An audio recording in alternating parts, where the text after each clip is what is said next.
Good morning guys. So ito pong ating lulutuin ngayon. May nagbigay po sa atin ng isda. So shoutout nga pala sa aking tita dyan, Tita Peng, yung nagbigay ng isda. Tunsoy po yan. So gagawin natin yung fish fillet.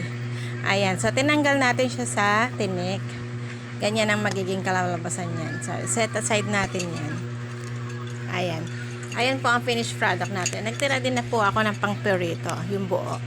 So, ayan po. Lalagyan po natin yan ng breading mix. So, yan. Iisa-isahin po natin yan. Tiyagaan lang talaga yan, guys. Lagyan natin sila. I-coating natin sila.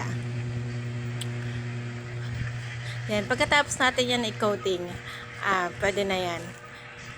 Ipirito. Iba kasi dyan na ang ginagawa lang dyan is pirito or ang tawag dito kilaw. Yan. Pwede rin siyang fish fillet. So, ayan. Na-coating na natin silang lahat. And then, ipipirito na po natin sila. Painit na ng mantika. Pag mainit na, salang na tayo. So, ayan. Kahit anong side ang unahin nyo, pwede naman. Pero sa akin kasi, mas inuna ko yung yung loob. Ayan, babalik na rin lang din natin yan pag brownish na siya. Ayan.